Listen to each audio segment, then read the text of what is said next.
Best of luck. Best of luck to all. Good luck, good luck. Isha, okay, fine. Hello, ma'am. Good luck, ma'am. Good afternoon. Good afternoon, ma'am.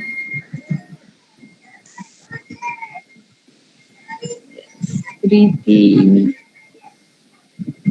There is Suman and other. Ma'am, they are living in a remote area, so internet facility Not possible. proper. Yeah. Okay, then Suman, Urvi.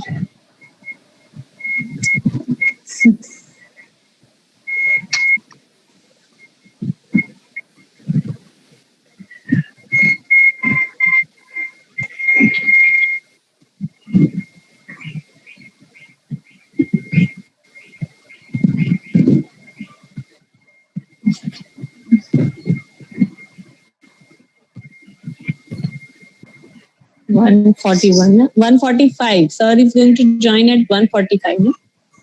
Yes, ma'am. Principal sir and that Suhas sir. Yes, ma'am.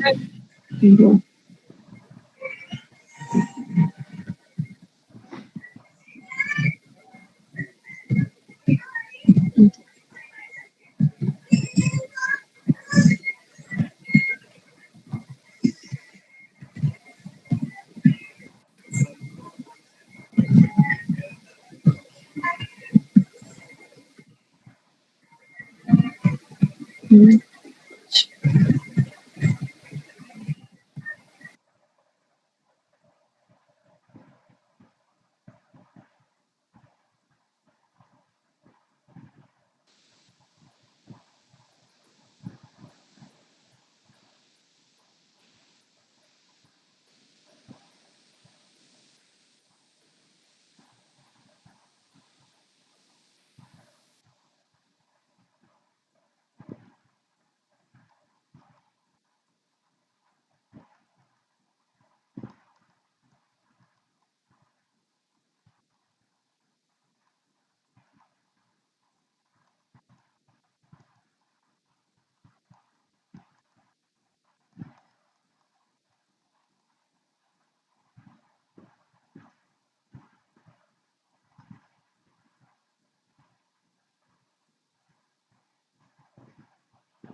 Sir, please just once check your mic.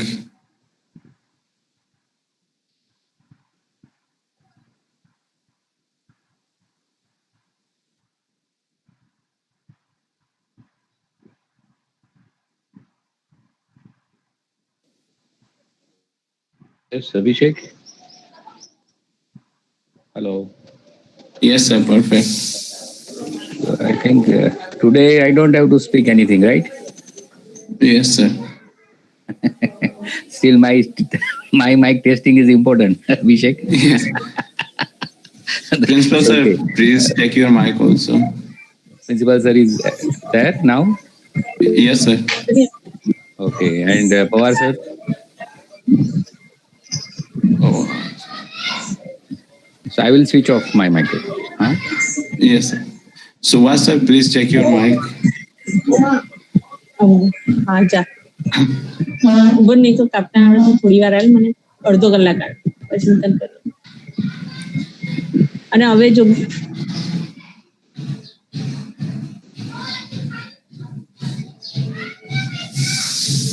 So, what, sir, please check your mic.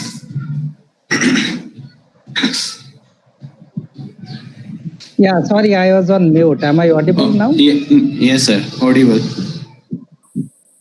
Okay. Is the video all right? Let me share my screen. I hope.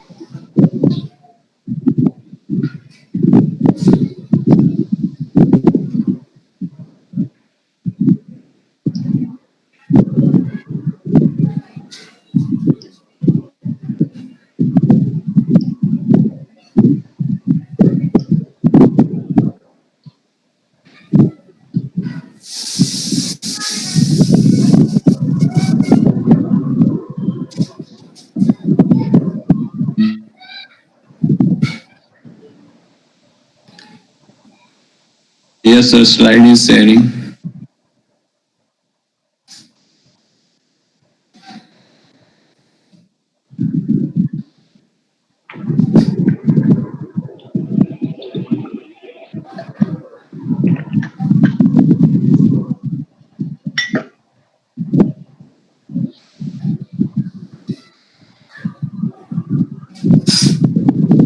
Hello, am I audible? Yes, sir. Is the screen visible now? Yes, sir. Screen is visible. Okay.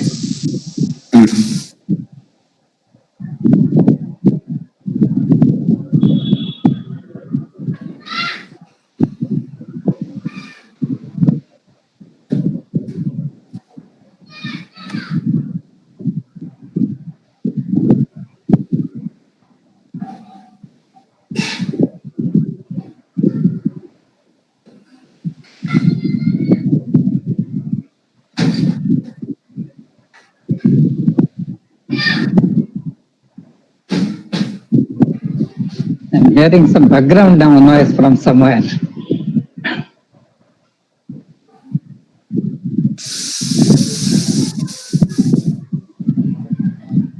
All of you are at home, right? Yes, sir.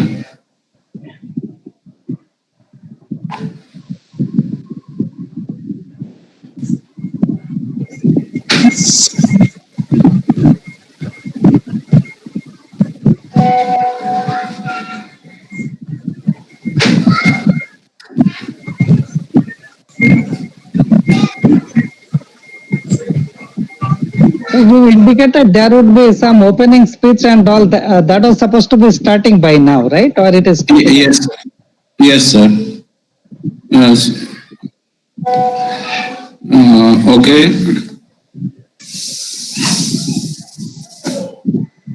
So I think I will go on mute while that is happening, and I will unmute only when I am speaking. Yeah.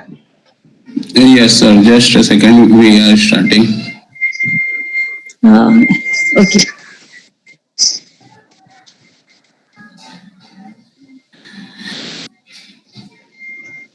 A very good afternoon to everyone present over here. On behalf of IEI Electronics, Birla Vishwakarma Mahavidyalaya, I, Abhishek Singh Chauhan, your host for this webinar, extends a very warm and hearty welcome to each and every participants. I am also very grateful to invite our experts of today's session, Mr. Subhas Mondal, Dr. Indrajit Patel, Principal at Birla Vishwakarma Mahavidyalaya, Dr. T.D. Pawar, II Electronics Chairman at Birla Vishwakarma Mahavidyalaya. I would like to thank you all of them for taking their time from their busy schedule. Well, during this situation, students are losing their academic. In order to all these losses, II Electronics at Birla Vishwakarma Mahavidyalaya student chapter has taken an initiative to connect the students with present technology to fulfill their future dreams.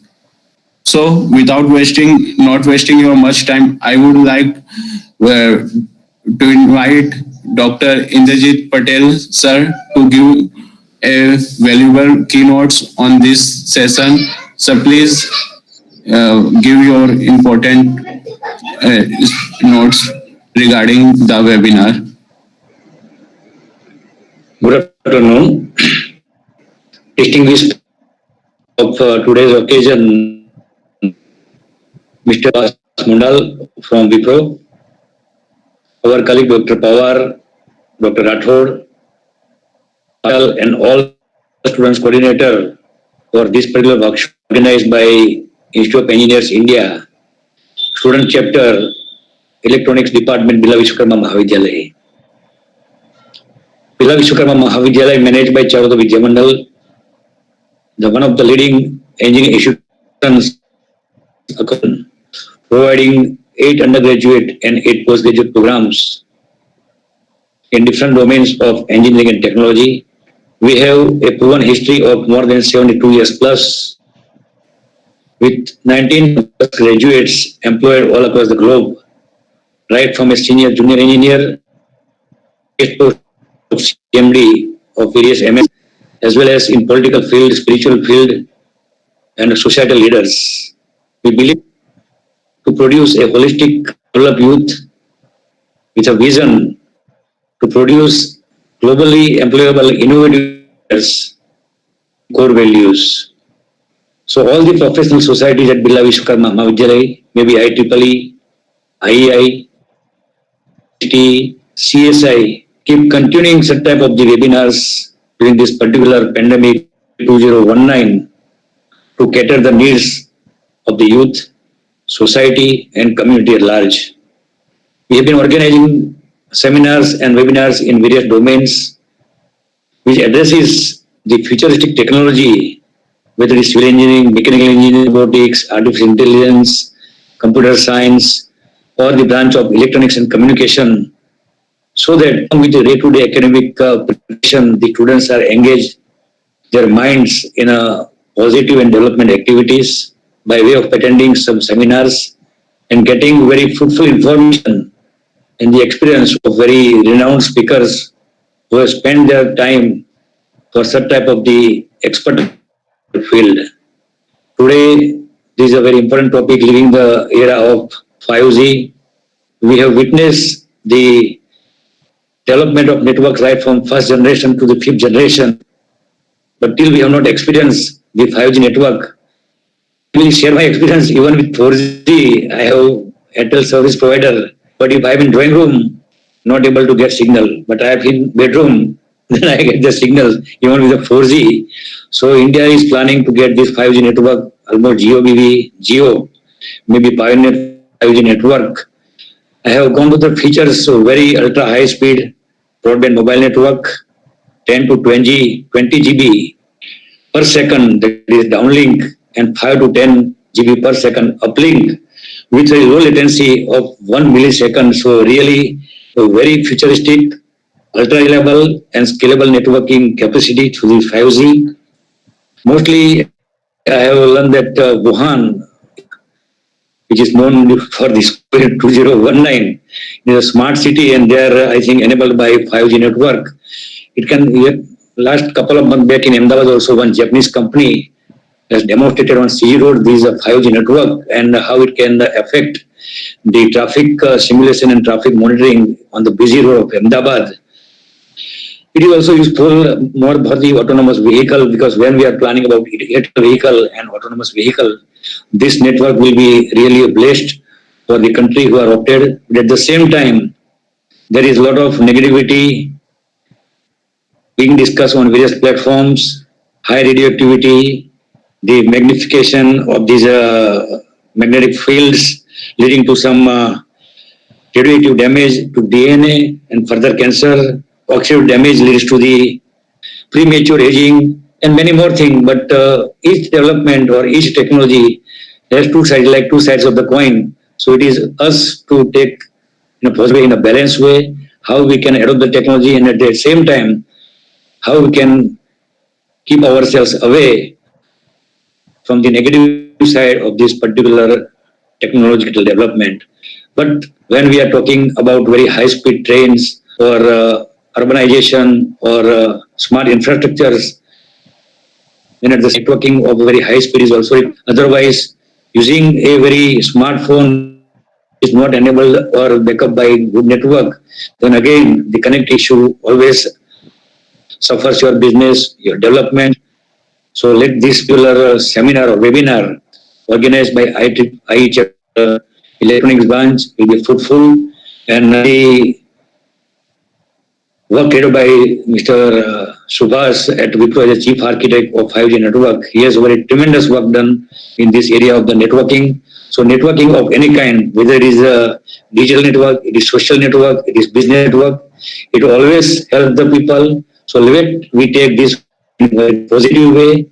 At the same time, I request and appeal to follow the protocol of the Government of India by way of social distancing, wearing masks when you are going outside, avoid to go in the crowd, wash your hand often to keep ourselves safe and to keep others safe.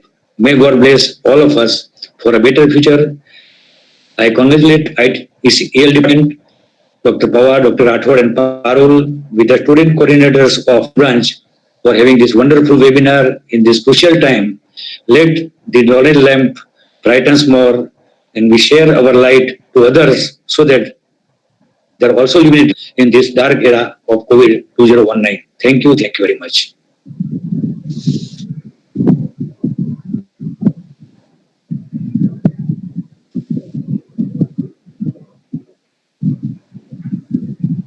Hello, now you can continue, please.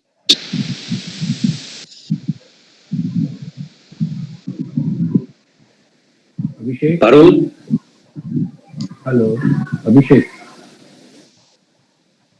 Abhishek? Now I would like to call Parul ma'am.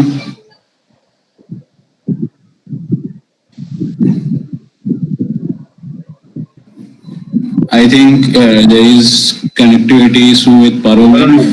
Parul microphone is off. Parul microphone is off. Yes. Okay. Yeah. Hello. Yeah. Hello. Yes, ma'am. Yeah. Thank you so much, sir, for your kind words. I, Parul Panchal, Faculty Advisor of II Electronics Student Chapters, welcome you all. II Student Chapter has organized various workshops, event, expert talk for the benefit of the student. I appreciate all the efforts put by the team to make this webinar possible. Now I would like to request Dr. T.D. Pawar, sir, who is the chairman of II Electronics Student Chapter, to brief us about the expert. Sir, please. Hello. T.D. Pawar, sir. Hello. Today's distinguished expert Subhash Mondal sir and principal sir and my dear colleagues Dr. Rathod and Dr. Parul Panchal and my dear students and all the participants who have joined through this digital platform for this webinar. I heartily welcome you to this webinar. Today's topic is very relevant, living in 5G world. Okay. And today's we have got a very distinguished speaker, Subhash Mondal, to introduce him in a very brief. He is a graduate of IIT Kharagpur in the batch 1987 to 91. He graduated from Electronics and Electrical Engineering Department of IIT Kharagpur, and he joined as a research engineer in C. After working for 4 years in C. He joined Wipro, and he has served in various capacities and various senior positions like chief technologist and chief architect and practice head of R&D divisions of Wipro. And he has remained chief technologist for Wipro Mobile Network Services. And being a very senior person in this field, he has seen all the evolution of see mobile, say communication from 0G to 5G. And he is a senior IEEE member, and he is also delivering such type of talks for faculties and students to increase their knowledge about the technology. So he is also serving this society in this capacity. So with I would not take much of your time, because we have already touched 2 o'clock our time. So I will hand over the session to Subhash Mondal sir. Thank you very much. Yeah, thank you, Professor Tanmay, for this kind introduction. And thank you, the student chapter IEI, BPM Engineering College, for having me here. Also, I would like to thank Professor Indrajit and Professor Parul and all the student coordinators, Dhabal, who was the first to connect with me to invite me for this session. Repeating what Professor Indrajit said, I hope all of you are keeping safe and staying home and doing all the precautions to beat current COVID-19 situation. It is my pleasure really to be delivering a session in this difficult time. I wish there was a 5G network and we could have a lot more immersive experience of this virtual session as if we are sitting in the same room. But I guess we are not too far from that situation. We are going to be there very soon. So the topic of today's discussion is going to be fairly introductory, I would say. 5G is a very, very broad topic. And I am primarily focusing on the benefit that 5G would be bringing in. And being an electronics engineer, I also would like to give little briefing about the communication fundamentals leading to 5G. The reason being is I understand the audience today is a mix of students from first year to fourth year in undergraduate engineering college, and some of you may or may not have gone through the communication theory yet, but I really appreciate all of you coming and joining this session. So it would be a mix of storytelling and mix of technology to make sure that the concepts are imbibed. So with that, I quickly move into my agenda slide. So I will briefly talk about what are the expectations from 5G. Then I will get into a little bit of basics of communication before I get into explaining what the 5G capabilities are coming in. Professor Indrajit has already briefly talked about the high-level capabilities it would be bringing in. Then I'll briefly talk about some of the industry use cases. Then I will also give little details about the new concept that has come on with the edge computing as an integral part of the 5G network platform. And then I also will talk about how you can get involved into this. So, so the question, I think already during the conversation Professor Indrajit was having, he mentioned about his experience with the 4G. So one of the first questions that is coming up is 5G going to be better than 4G, right? The other questions are related to vertical industries. Can 5G solve our traffic problem? Will birds die when 5G is deployed? And in recent time, if you are following the news, in UK, some communication towers are burnt with the propaganda, I would say, that the 5G network that has been deployed is spreading the coronavirus. There has been conversation and news item also saying that the reason for outbreak in Wuhan is because of millimeter wave deployment of 5G. Uh, the other questions that we are hearing is, will 5G be cheaper than current network? Will 5G replace Wi-Fi? Can 5G increase happiness? So if you really look at these questions, why are these kind of questions coming? That is because the expectation from the 5G network is very, very diverse. It is not only related to networking, it is socio-economic, and rightfully so, because the market also has been predicting a huge transformation in terms of the amount of business it will catalyze, and therefore a lot of expectations has built up in this. So while I am not going to answer all the questions, but I can assure you that the communication technology before introduction goes through adequate safety measures in terms of the impact of the radiation on the health, and there are not technically proven evidence of any harm that it causes. I also have written a blog. You can Google search will 5G impact our well-being, and you will find my blog in the Wipro's site. So you can get some little technical perspective, but there are a lot more to it. So this is very relevant in the current context. So I thought I will little bit elaborate on that. But if there are questions during the question session, I will be happy to take them. So the one point that is coming up is 5G is not going to be just an evolution from 4G to 5G network, but it also is going to be transformational for the vertical industries. And there is a reason behind that. So once you go through the little bit of basics and get the capabilities of 5G, the new features that are being introduced, you probably will be able to appreciate why 5G is going to be transformational. So what is really 5G? So I basically will give this with an analogy. So if I consider the wireless network evolution from first generation to fourth generation, I would call that they have been individual restaurants. If you call the 1G as McDonald's, 2G as Barista, 3G as KFC, 4G as Burger King, the 5G cafe now is going to be not only a new restaurant with a set of capabilities, but it is a food court. So the food court, essentially the difference between an individual restaurant and food court is that if you would like to pick up the items from different restaurants and then make your meal, you have the option of doing that. So that is the kind of flexibility that 5G is giving. 5G also, why I call it a 5G cafe, it also has a self-cooking facility. You can see that there is an open kitchen.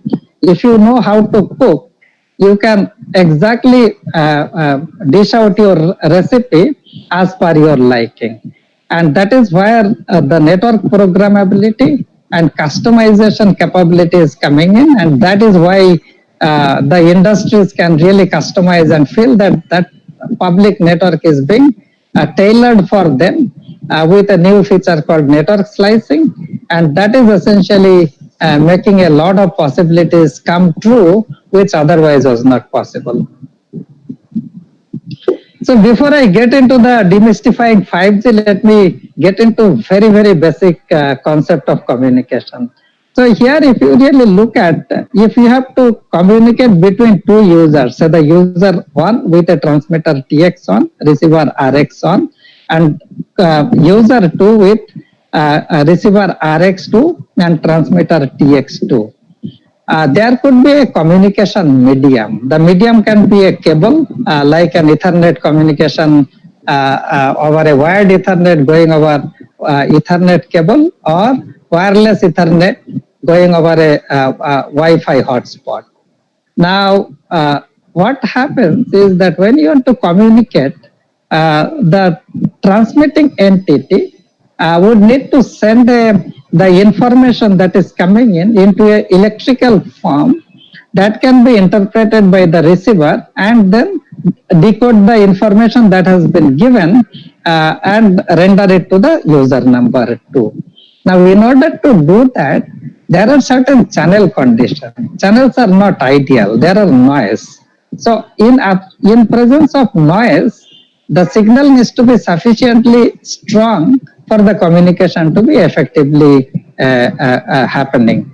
So now let us say that if there is a wireless medium and a transmitter is transmitting, in presence of signal and noise, there is a tolerance level beyond which the signal cannot be interpreted anymore. So there could be many reasons for the attenuation of the signal. It could be because of the distance between transmitter and receiver.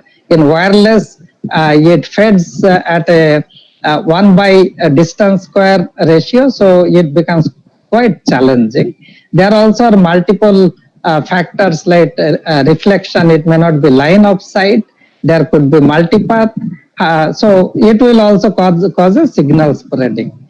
So how do you really determine what is the effectiveness of communication? That is determined by the famous Shannon's channel capacity that states the channel capacity in bits per second is determined by the bandwidth of the channel in terms of the parameter B in hertz and log of 1 plus signal by noise ratio. So as you can see here, as the signal to noise ratio increase, meaning that noise is low, signal is high, you can attain very high throughput.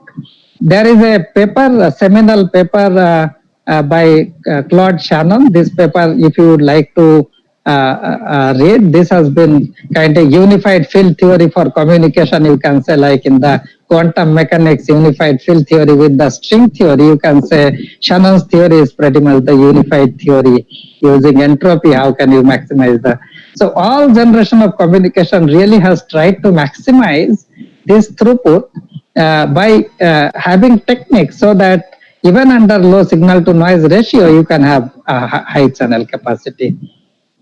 So with that, I will not get into too much of the mathematics behind it, but if you really look at for communication to commence in a common shared media, you need to have the concept of multiple access and also the concept of orthogonality. So when 5 people are adjacent to each other and talking on a communication over the air, technically there would be interference amongst them because of the vibration taking place and the audibility of that particular audio. The similar mechanism will happen when you transmit them into electromagnetic wave.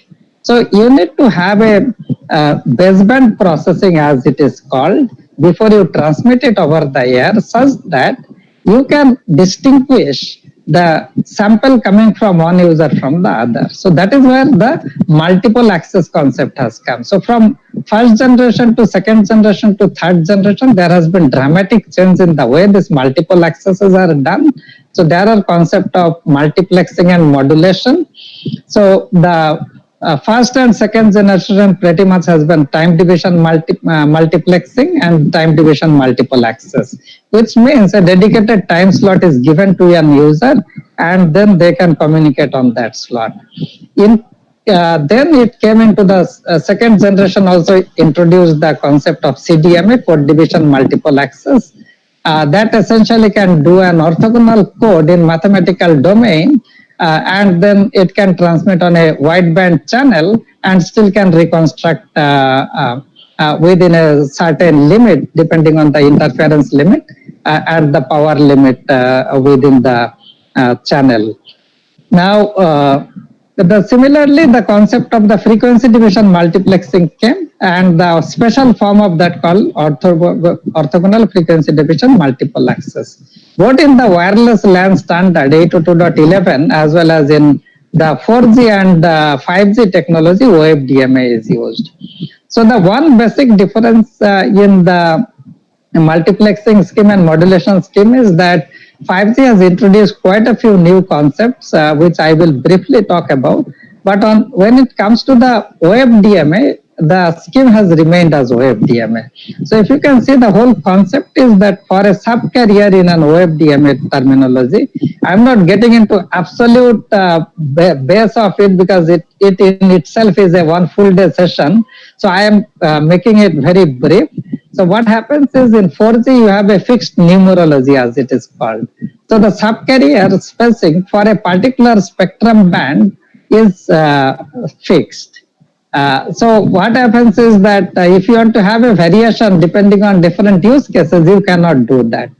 But what 5G radio has done is it has brought in the concept of variable numerology, starting from 15 kilohertz going to 240 kilohertz. So you can fit in very different requirements from the IoT scenarios to the enhanced mobile broadband. You can cater to all of them. So the concept is fairly simple.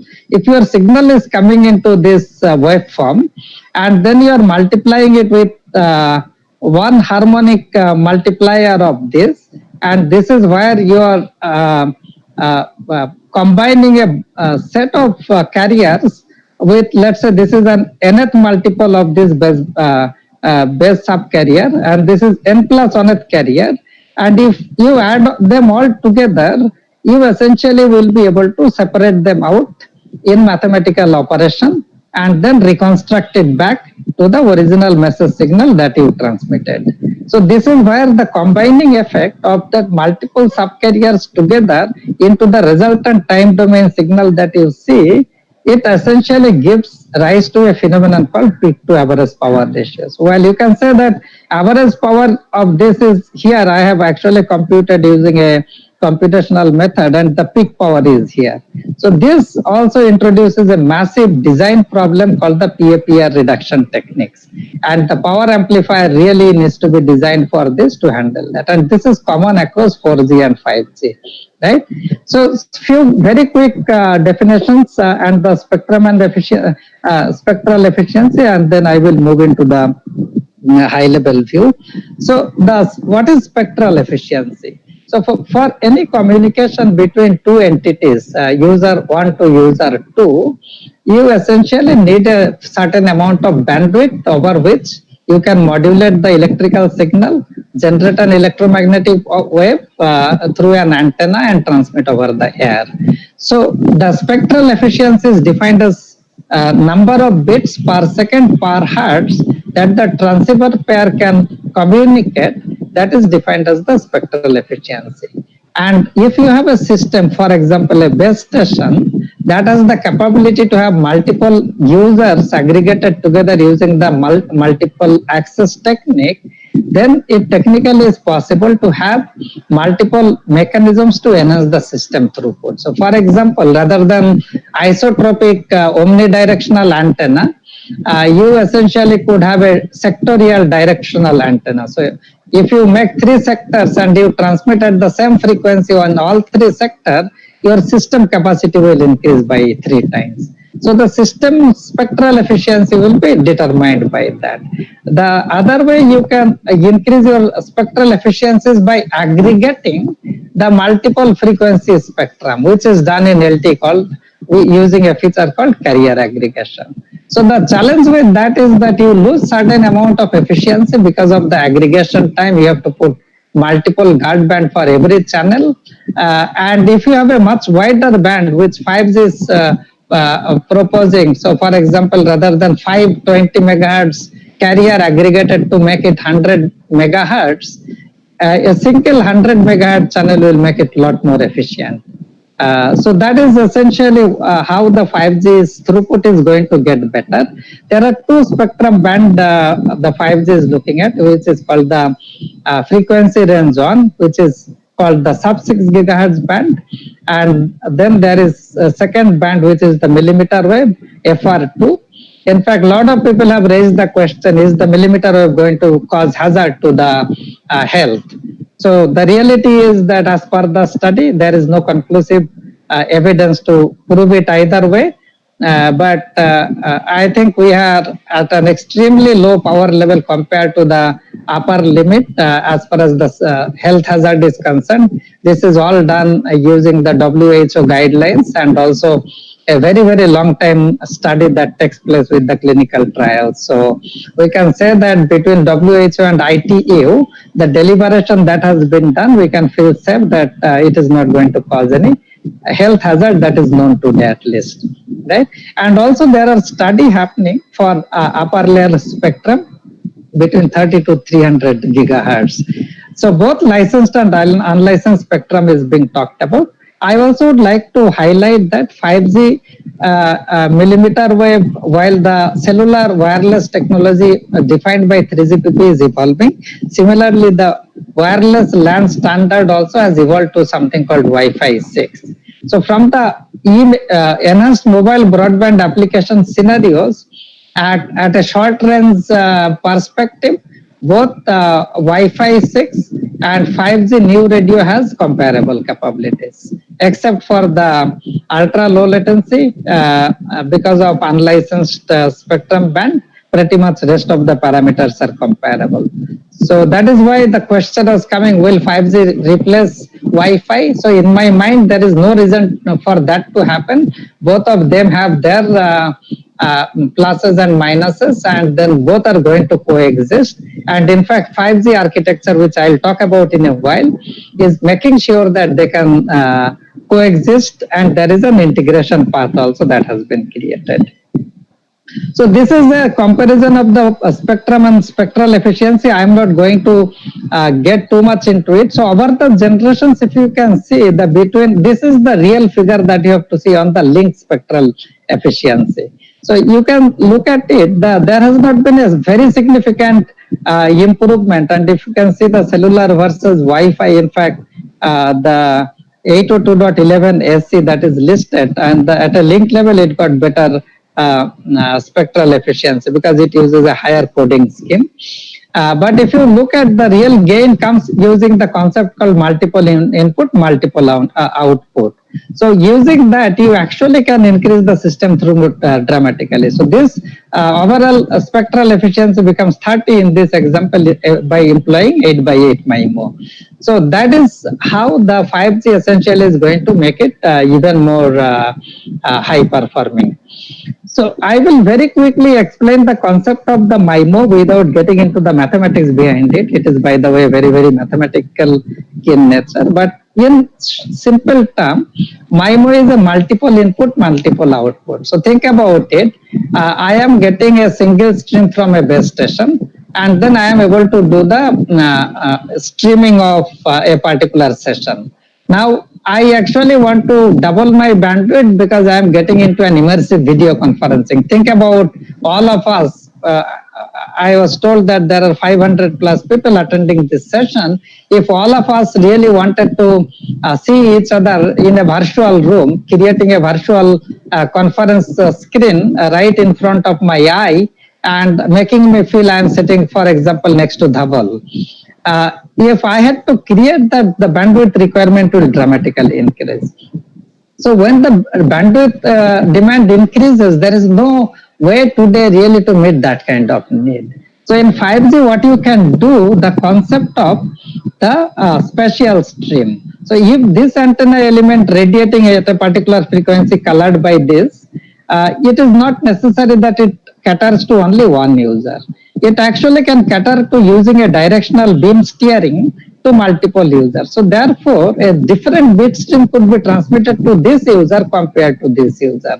So in the process, what will happen? You actually are enhancing the system throughput and user experience. Otherwise, by default, this user would have got only the central lobe. And now, because of the increased capacity requirement, two additional streams are added and directed.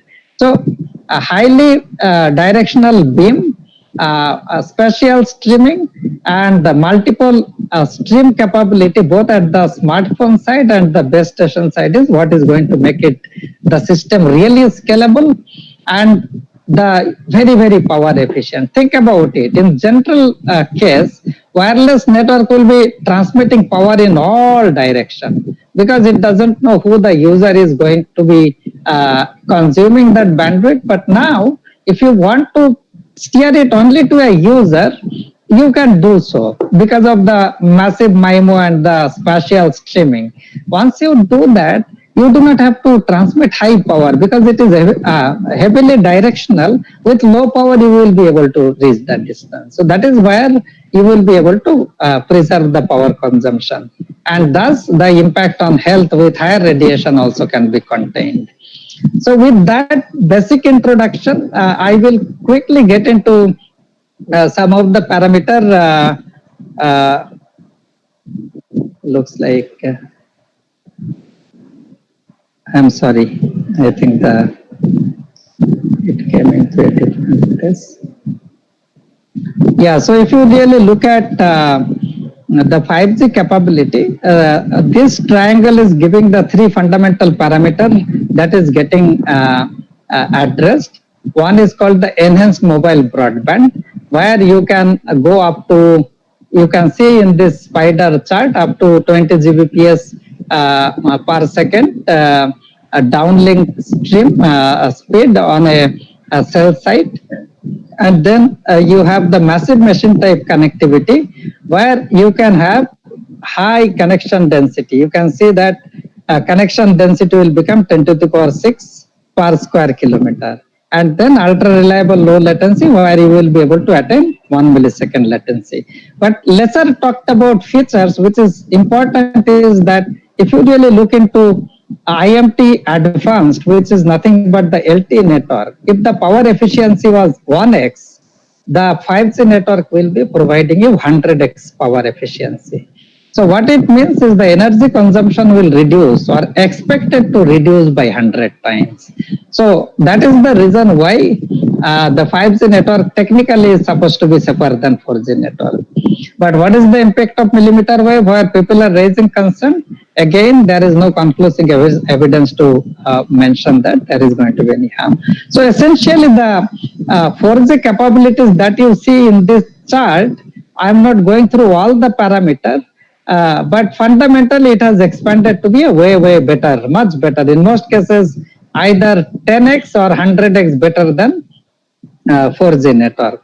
But that is only the evolution. So what you can expect is you will be getting better throughput, you will be getting lower latency, and you also will be able to connect massive number of devices in scenarios like a factory, where factory automation requires a lot of connected devices. But the more important one, which is less talked about, is what is called the revolutionary part. So in the revolutionary part, what 5G has become is called it has become a information highway with a service-oriented architecture. Functions have become modular and software-based. So a huge amount of softwareization has happened. That traditionally the router, switches, the firewall, load balancer, that used to be the physical appliances, all of them are becoming software into a 5G architecture. So there is also the concept of decoupling of control plane and user plane, which essentially is making sure that the equipments are not dependent on a single vendor. It can be a plug and play. So think about it. There was a time for making a laptop, you were dependent on few vendors. That is not the case anymore. Any vendor's laptop you buy, whether it is a Windows or a Linux laptop, depending on what you are preferring to buy, you can get pretty much same look and feel from the user perspective. So what would happen is, with the decoupled architecture, the telecom network service providers will have the flexibility of picking and choosing some commodity hardware and then put control plane software from multiple vendors and make this as an end-to-end network for them. Network slicing, I briefly talked about, is bringing in the capability to customize and tailor based on a particular enterprise user need, and then the fixed mobile convergence, where it is not only cellular radio but non-cellular radio also can be used for the communication purpose. Right?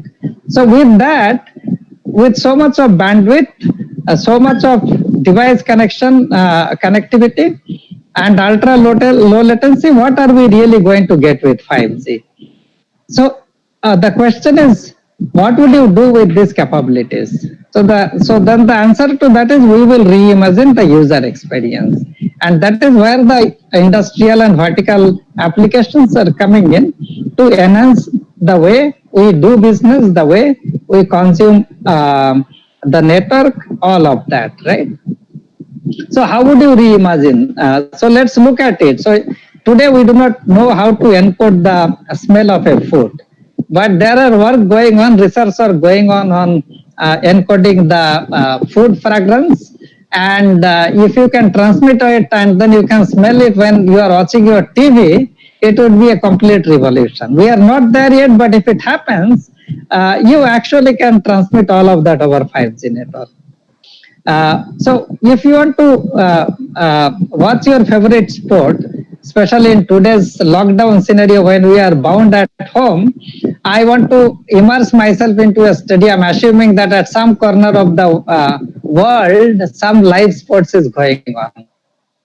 You essentially could be landing into the field through an immersive AR/VR technology, which would be possible over a 5G network. I choose your favorite player, and you can really watch the shot as if you are sitting just in front of the player. Right? You can also virtually travel to your favorite place. You could, with augmented reality, you could feel that you are wearing a dress and how you are looking right in front of your screen. Right? So all these are possible today. Then the question comes is how would you really implement those reimagined experiences, right? So this is where the transformed architecture of 5G as a digital highway to onboard all emerging technologies on its very platform. That is essentially what is making it so attractive for industries. So let me tell it in a very simple term. The 4G network really revolutionized the way we do business, the way we socially interact. Today, this call itself I am able to do because of the a reliable connectivity on 4G that I have. And a lot of applications that came on a smartphone is really making our life so convenient, be it booking a cab, booking a train ticket, a plane ticket, or applying for leave or doing transaction, working from home. All these things are possible today because of the 4G network and an open platform that a mobile phone gave, be it Android or iOS, a rich ecosystem of applications that could be onboarded on smartphone. It really transformed our life. Now, 5G is not only opening up your smartphone, but it is opening up the entire network for the enterprises to host their application. So 5G network is not just a pipe. 5G network is a platform. A platform exactly like your smartphone. It is a platform. It has an app store where you can really buy an application, download a free applications, and you can do what you want to do with that application. Similarly, 5G, when it is providing you a platform, it means it is giving you the bandwidth. It can give you the compute storage networking exactly where the cloud network provided today. Cloud will be in a central place. In 5G cloud network, it will become what is called the 5G edge architecture. And you can see a lot of public cloud providers and the telcos are coming together, declaring partnership to make this successful. So what it means is that today, if I want to have a virtual gaming, you can actually have a local server rather than going far away who can render you the connectivity. If you want to watch a 360-degree view of a match, it is possible that the compute is provided by the edge network closer to your home so that the data doesn't have to travel far away, and then you can essentially have the same experience without congesting the backhaul of the network. Right? That is why it is becoming so powerful. So I'll get little bit technical because we do not have too much time, and I wanted to keep it at an introductory level today. So if you look at the communication over time has moved from human to human to machine to machine to machine. This is where massive automation is taking place. And the three capabilities that we talked about, enhanced mobile broadband, massive machine type communication, ultra reliable low latency communication. So across this, you will find they will be fitting into different profiles depending on bandwidth requirement, the latency requirement, and number of devices per square kilometer you have to connect. So a lot of applications, for example, vehicle-to-vehicle communication for smart transportation system, or a factory automation where the humans or robots are collaborating seamlessly, or in the current situation, if you want to do a remote classroom, still feel as if you are sitting into the class. All these possibilities will be opening up with this 5G capabilities. So Edge again, since I do not have much time, I will briefly take that 5G multi-access edge computing. It is a standard that is being driven into 3GPP and HC, a standard body in Europe. So you can provide the upload for end user. A lot of creative applications are possible. Low latency applications, MEC becomes a natural choice for hosting. You can do the caching for multicast and broadcast content, reducing the backhaul congestion. Massive resource optimization is possible because of local processing. A lot of intelligence can be derived there.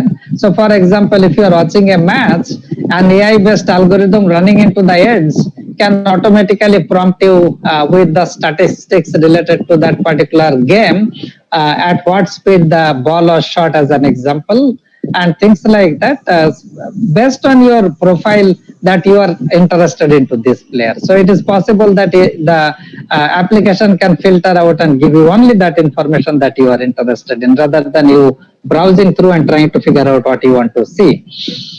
So so with that, just an example how the edge network will simplify things. So in traditional applications today, for example, a match is getting broadcast. So typically the application server will be into the public cloud from where it will be streamed. So if you are watching into Hotstar, chances are that they may be having a local cache. If not, all sessions will be occupying the backhaul. But if you really are able to offload it into the edge computing node, the single stream could come all the way from the public cloud to the telco cloud to your base station location where an edge computing node is hosted, and then all connections in that base station could be multicast from the local cache, rather than taking it all the way from this area. So this is how you essentially could do the resource optimization at a dramatic level. Now I am getting into a little bit of technology. The major re-architecturing that has happened in 5G, I wouldn't have time to tell you the detail, but one fundamental paradigm shift that has happened is called the introduction of microservices architecture, which means the 5G core network entities has been split into virtual network function, as it is called. All of them operate into a publish subscribe model.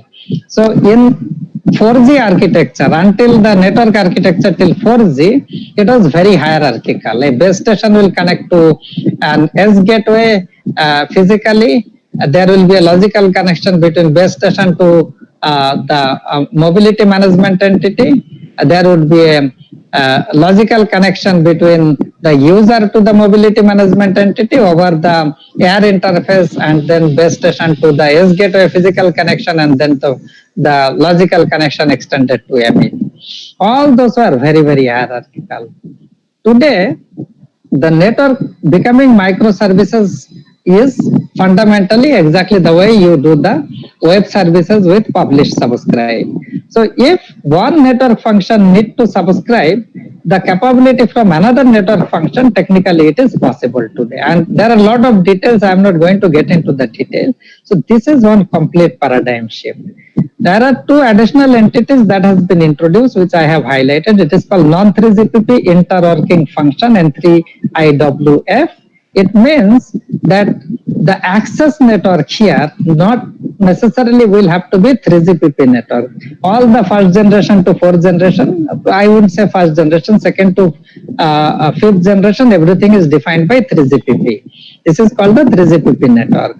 If you have to do a Wi-Fi network based connection, so for example, if you come home over a WhatsApp, you can make a call on your the Wi-Fi hotspot at home.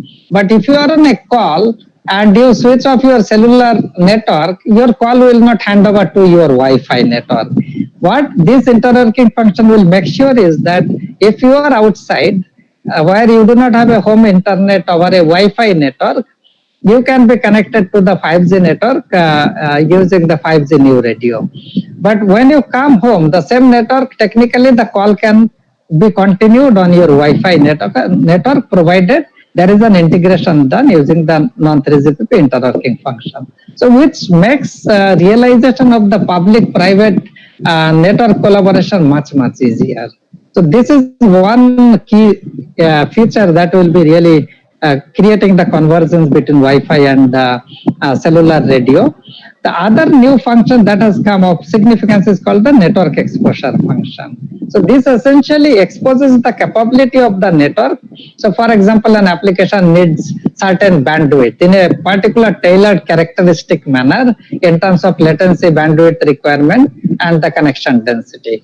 And also it requires certain compute server, exactly the way the public cloud provides for hosting the application. So in this case, what you will be able to do, you actually can buy this capability as an enterprise, host your application while inside the network, and then consume it and start providing the connectivity to your enterprise customers, right? So that is the beauty. So in essence, the multiple access mechanism, whether it is the wireline or wireless, it is possible to construct the connectivity. If you would like to have capability exposure to enhance the enterprise applications, it would be possible. And that is essentially how what I talked about the re-emergent application, you will be able to realize all within the 5G network. Right, so this is little more technical details. I am not going to get into this because I have only another 3-4 minutes before I can conclude. But if you have any questions, very happy to take them. You can reach out to me over LinkedIn or write an email. I may have my bandwidth challenges, but definitely I'll try my best to respond back to you in reasonable time. So the other aspect I just wanted to tell, it's a very loaded slide. The 5G network also is being looked at from the private 5G perspective. So think about a isolated minefield or a factory which requires a dedicated network.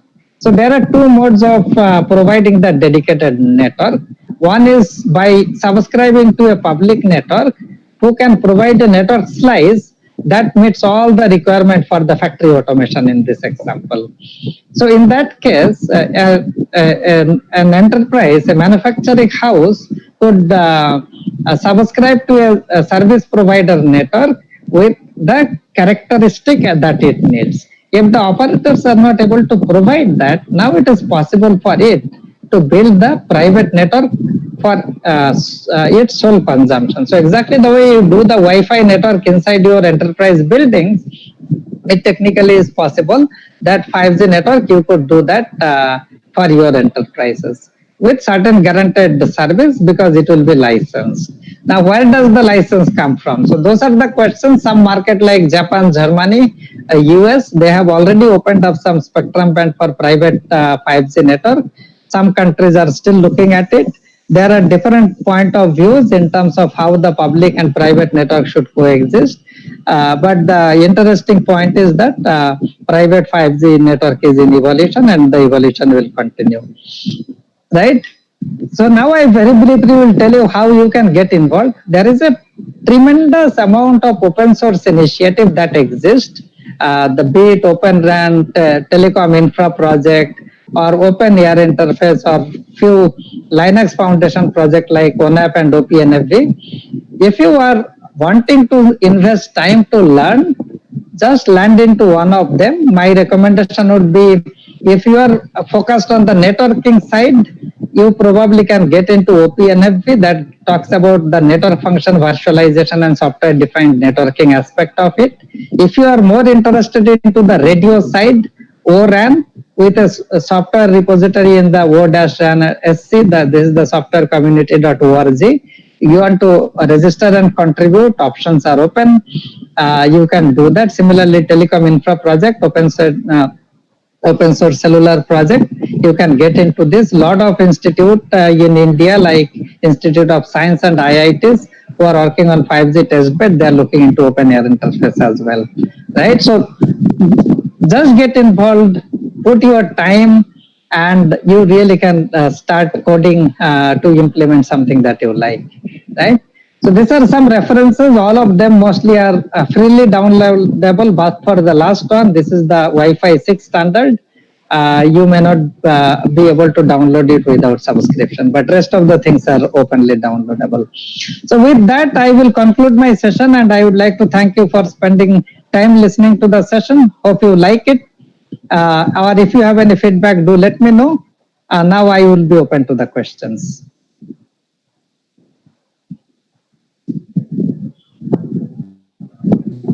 Sir, we have few questions in chat box. Okay, let me check my chat box. Okay, so the first question comes from Vishwa Sanglani. Will there be any relation between 5G and Wi-Fi? I guess I have answered that question. 5G will continue with its news radio as well as LTE.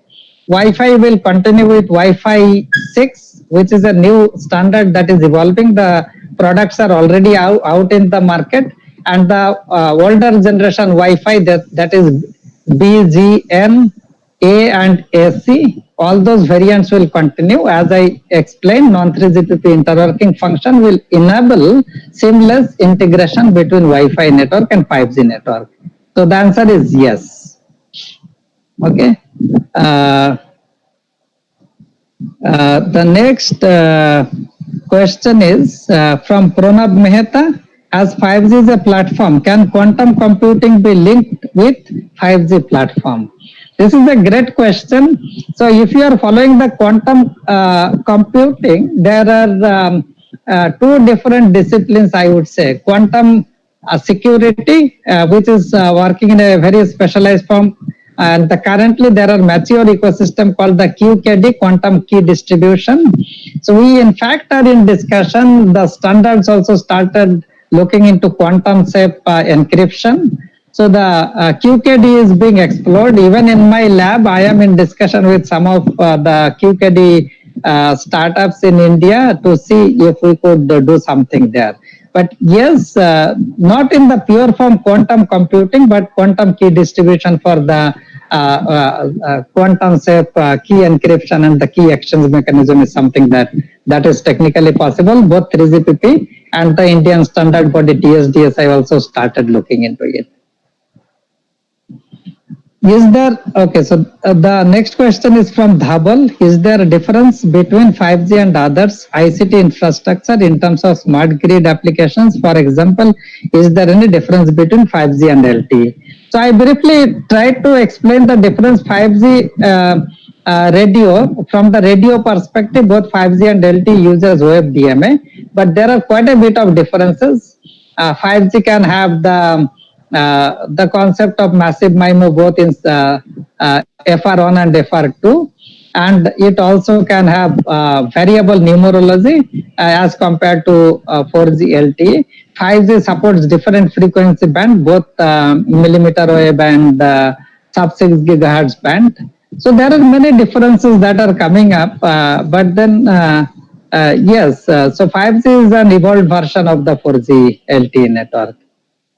And you talked about the ICT infrastructure. So they essentially existed as isolated island. 5G is becoming a convergence platform that can unify all kind of communication access network as well as the server side, including the computing platforms. So to that extent, everything is becoming a convergence with the 5G as a platform.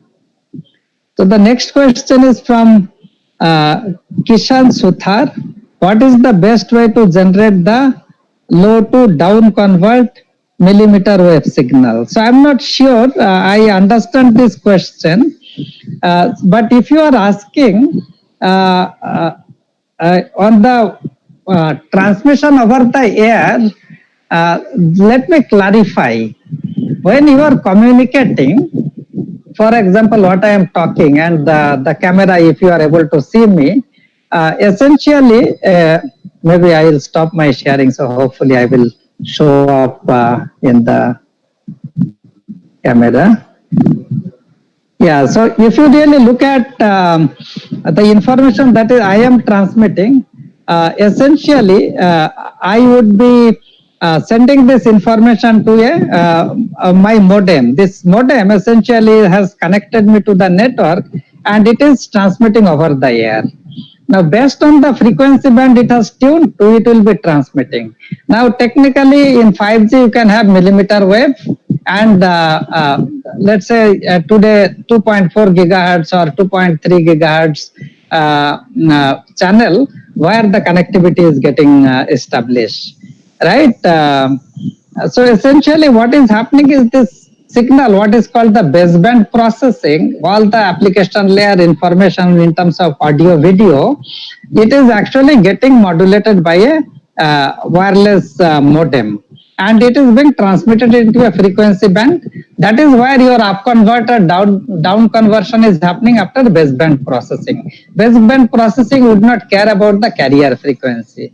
But when you put it in a particular frequency band, then you will be doing the concept of up conversion and down conversion. So I was not sure because your question I could not understand, but that is how essentially it will be working when it comes to the up conversion and down conversion. Baseband signal processing both for sub 6 gigahertz and millimeter wave will be exactly the same. It is the conversion time that you will have to look at. But if there are MIMO stream, there would be MIMO specific stream processing as well. So that will be different for two different bands. So the next question from Raval Vedant, how many time come 5G is coming in our country? So I guess it is I would say I may not have a certain answer to that, but I can tell you that a lot of activities trial has started in India. Government also is promoting 5G hackathon. I do not know if some of you have already participated into this, but the pilot network and the real pilot is going to start very soon. If the COVID-19 didn't happen, by now some trial would have already started by some of the telcos. The next question from Dhabal, how can you mathematically model the reliability of a broadcast call reaching at least one nearby relay for a 5G network? See, there are a lot of mathematical model with the probabilistic approximation is possible. So if you can have the system parameter and the constraint on which you are looking into this, you can do. But typically the 5G network is not looking into pure broadcast. There would be some mechanism of sensing and reporting back. But in absence of that, if certain things go wrong and your mathematical model is not adequately factored all the parameters, then it may or may not be giving you the right prediction. But yes, technically it is possible. So it is a matter of optimization under constraint, right? That is how you develop a model.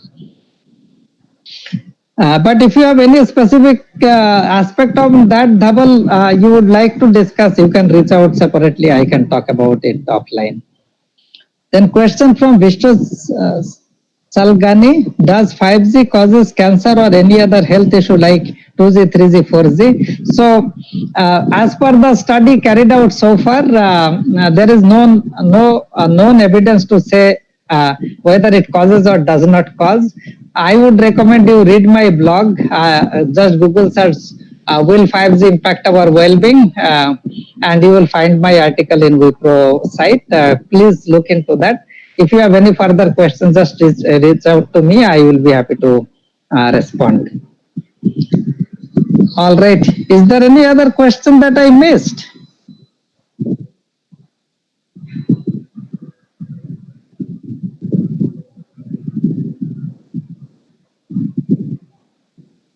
Yeah, I guess I have come to the end of the question.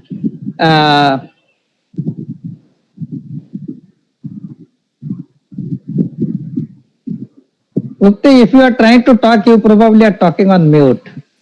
So there is one question in the comment box. Abhishek has just typed. Okay, hold on a second.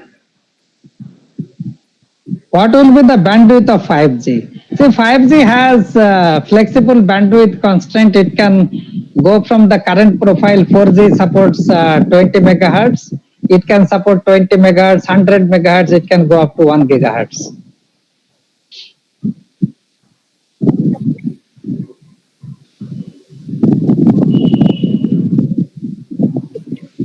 Mr. Subhash Mondal, the whole team of IEI Electronic Student Chapter at BVM is extremely honored to get the opportunity to conduct this session under you. Your amazing and informative session on 5G surely reverberated our minds, and we highly appreciate all the time you have taken from your busy schedule to spread knowledge and help us in achieving our vision of driving people from the darkness of this pandemic to light. And we look forward to have you with us in near future. Thank you, sir. I would It's a, also like sorry, go ahead. I would also like to extend my gratitude towards our professor, Dr. I.N. Patel, Principal PVM, Dr. D.D. Pawar, Chairman at IEI, and Dr. J.M. Rathod, Secretary at IEI, and also Professor Parul Panchal, Faculty Advisor of IEI, for their constant support and help. Cheers to our team for making this event possible. Have a great day. Be safe. Thank you. Yes, sir, you can continue. Thank you, Mukti. It's a pleasure to be with you guys. Hope it was useful and stay safe. Be happy, keep learning. Thank you, sir. All right, bye. Bye, sir. Thank you.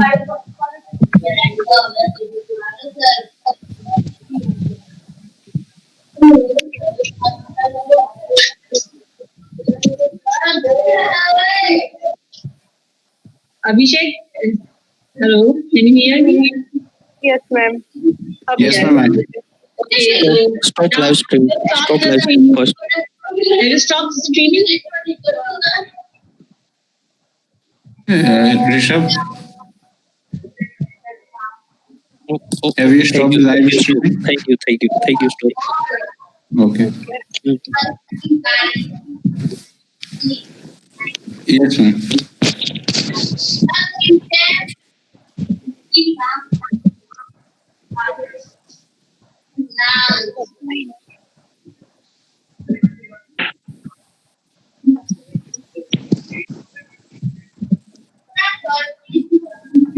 Yes, ma'am.